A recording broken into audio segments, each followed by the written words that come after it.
Ladies and gentlemen, as we all know, today we have received news that the former Prime Minister Raila Odinga is in Dubai. He is not only in Dubai by himself, he is in Dubai together with other leaders associated with Azimio la Umoja and the ODM party. Why is Raila Odinga in Dubai? Why did Raila Odinga not return into the country after the AU defeat?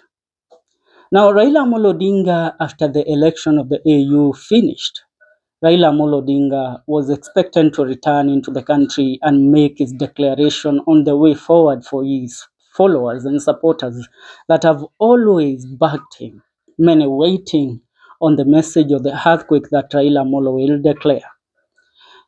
Currently, the information that we have received is Raila Odinga, together with his children and wife Ida Odinga, traveled to Dubai alone.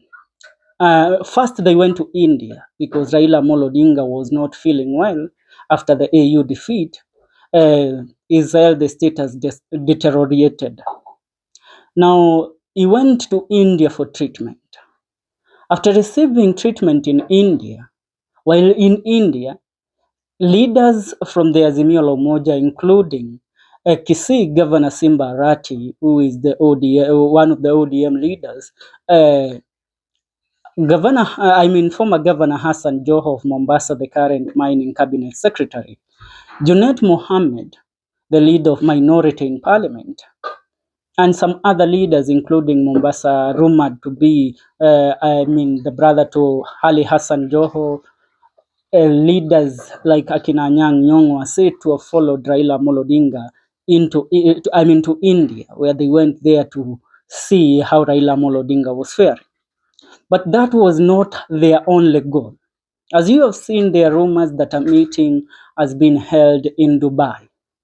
Raila Odinga, after getting well, he traveled to Dubai, where the leaders that followed him to Dubai. In Dubai, they held a consultative meeting. The consultative meeting that Raila Odinga held in Dubai was a meeting to determine his way forward after losing the AU, whether he should continue working with William Ruto or he will change his tactics and now announce his start as the opposition leader, hoping that he will vie for the presidential seat in the year 2027. A lot of people have suggested, some of the leaders from the Kenya Kwanza government, suggesting that Raila Odinga should be rewarded with the position of the Prime Minister. They are saying that they should amend the constitution so that Raila Odinga can be rewarded with a position that will be implemented through the Nadico report, the Prime Minister's slot. But Raila Odinga seems to be having other plans. And one thing, as Senator Sifuna told us, Raila Odinga accepting the amendment of the constitution so that it will favor him and that a seat or a position can be introduced that he will have to serve under President William Ruto is an insult to Raila Odinga. The Kenya Kwanza camp is currently in fear. They are currently plotting on how they will seduce Raila Odinga to go back to William Ruto's camp. But in Dubai, I tell you, leaders like William Ruto, while he was the deputy president of the Republic of Kenya and campaigning then through the Kenya Kwanza ticket, most of his meetings that made him, the financing that he secured in Dubai and from the Arabian countries, that is what made him have enough money to campaign and even to spearhead his conversation to become the president of the Republic of Kenya in the year 2022. So Raila Odinga is not there so that he will return back to give praises to William Ruto. The leaders that Raila Odinga took with him are key leaders in the ODM. And the meeting that was held in Dubai was not only held by Raila Odinga and his team. there are other forces and investors that Raila Odinga sought to fund him so that he can take on President William Ruto in the year 2027. Some of the leaders from Dubai are currently now planning to bankroll Raila Odinga in the 2027 election. So those that think that Raila Odinga meeting in Dubai is about coming back to work with President William Ruto, then they should rethink twice.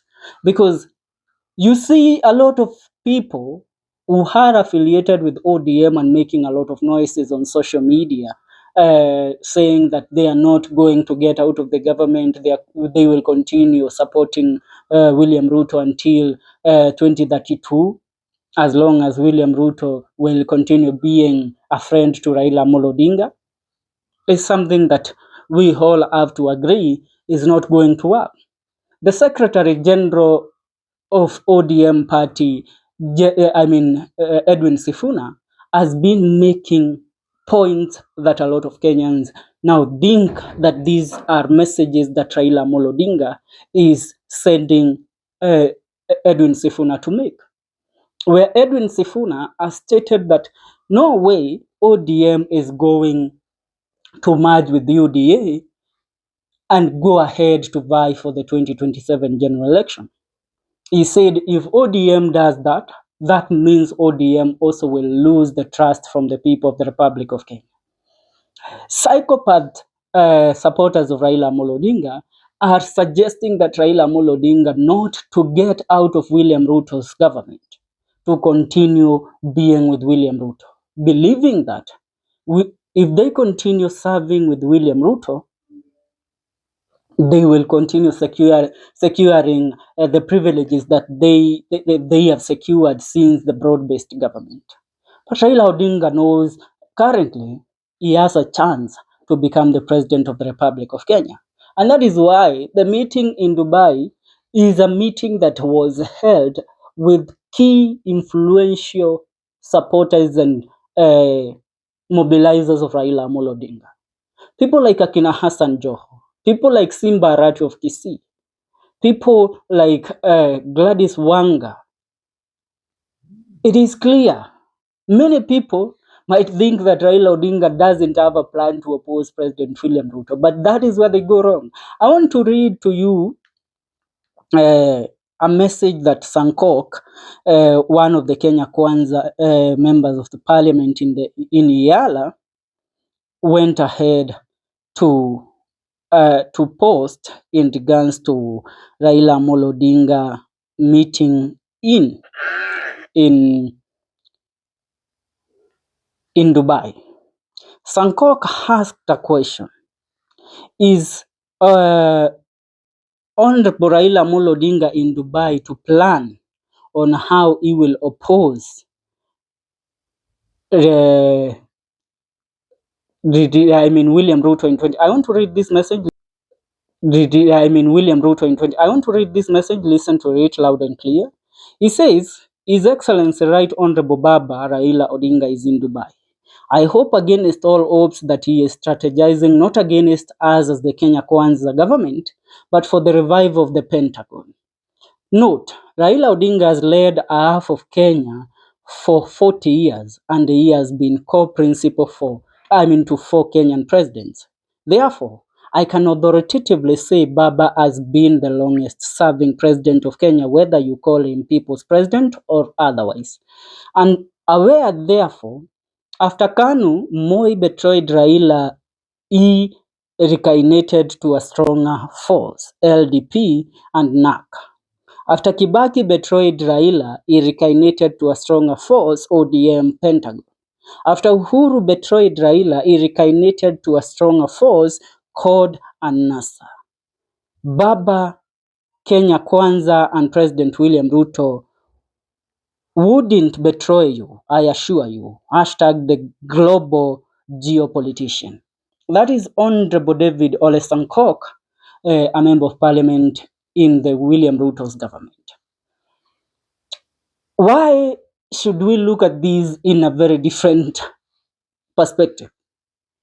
A lot of people think that, you know what, because these people, the Kenya Kwanza has been singing praises, trying to massage Raila Amolo Odinga's ego, to make him love William Ruto, to make him continue believing that William Ruto is in his side.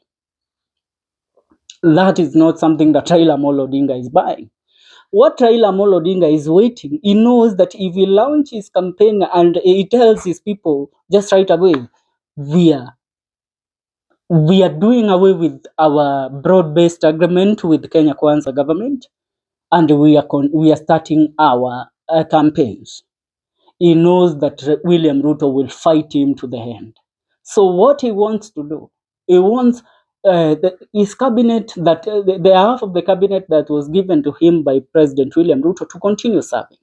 But while they are serving, Raila Amolo Odinga is secretly planning. He is strategizing. Remember, William Ruto knows Raila Amolo Odinga very well. And that is why I told you that when William Ruto went to Ethiopia, he went with NIS, National Intelligence Service Director Newton Haji, because he knows if Raila Amolo Odinga would lose, then Raila Amolo Odinga would start strategizing there and then.